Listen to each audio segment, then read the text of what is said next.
Hello, it's me James and welcome back to the channel. So today we are doing something a little bit different. Basically, I am making a new series called 5-minute Minecraft hacks. So in this series, we're going to be covering different Minecraft tips, tricks and life hacks that are going to help you out in your survival worlds and just generally playing Minecraft. And the tips and tricks are simply going to be submitted by myself and you guys. Again, I made a community post not too long ago and you guys literally gave me so many tips. So I'm going to be running through some of those today, and of course I'm going to show you why I actually wanted to start this series in the first place, and it is reasonably silly to be fair. So the first tip of this series is going to be the reason why I actually made this series, because some little things can literally go unnoticed. Basically, if you find a chest of loot, you can actually double tap on the item and all of the items would come. And I know what some of you are thinking right now, James, that is really basic information and I don't know why I'm switching to Nether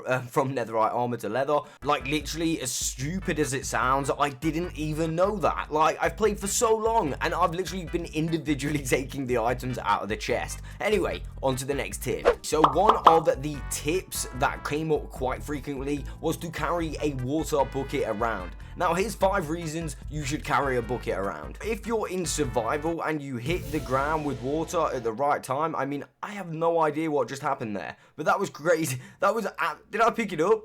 I mean, yeah, but basically, you're supposed to save yourself with the water. That was like, was that Illuminati? I think it was. Okay, so I wanted to use like a ravine for this next one, but I literally couldn't find one. So, for example, oh, I need to get up there, but I haven't got any blocks or anything. Boom, place some water and you've actually got yourself a little elevator. So, although you can't place water in the nether, you can actually place it in the end, which is really quite handy because endermen really dislike water. Like, oh god, like really dislike water. Okay, so just to showcase this a little bit better, as the elevator, basically you can go up really high blocks as well if you get the right timing, and you can actually manage to get yourself all the way to the top and destroy those end crystals. And of course, if you do manage to fall, if you place it at the right time, you can actually save yourself. Alright, so let's pretend that this is a huge desert and there is no water around whatsoever, and for some reason you got a bucket and a fish. Basically, if we go and spam click this bucket and fish, we can make an infinite source of water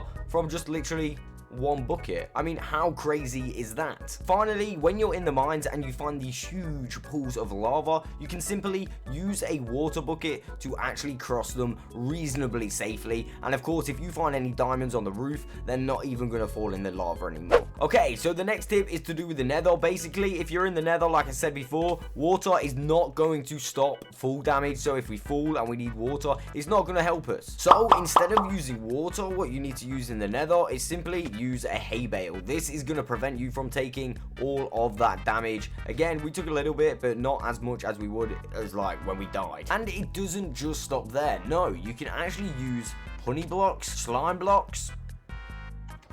New to the 1.16 update, twisted vines will actually prevent you from taking any fall damage. Not new to the 1.16 update, cobwebs. Okay, so another one that you can actually prevent fall damage is ready place boats. I have no idea how that one works, but yeah, it does. Ready place vines, existing weeping vines, and also existing ladders. So being as we're in the nether, let's do a nether tip. Basically, if you got yourself a load of wet sponges and you need to dry them out, best place to do that is definitely in the nether. This is going to do this instantly, and of course you're going to save on that fuel from the furnaces. But yeah, of course you want to do this like somewhere that you're not going to get attacked.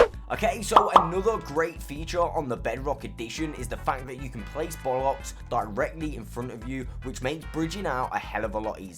Okay, the next one is pretty self-explanatory, but if you didn't know, you can't actually sleep in the nether. If you do, you'll go bye-bye. Okay, so I don't know about you guys, but getting lost in the nether is so easy, and I've done it so many times. So maybe if you're going on a journey in the nether, place some torches down so you can easily follow the path back, and that way you're never gonna get lost again. Oh nice, the fortress. Okay, so remember when I said you couldn't get water in the nether? Well, I kinda lied. You can do it really easily in survival by simply getting yourself a cauldron and filling it with a bucket of water. This literally bypasses all like known mechanics of placing water in the Nether and allows you to do it in full survival. And not only that, on the Bedrock edition, you can actually fill cauldrons up with lava. Have no idea why, but you can. That is the end of episode 1 of 5-minute Minecraft hacks. Again, keep the tips, tricks, and glitches coming in the comments, and you never know, your tip or trick may get in next week's video. Thank you for watching. I'll catch you on the next one.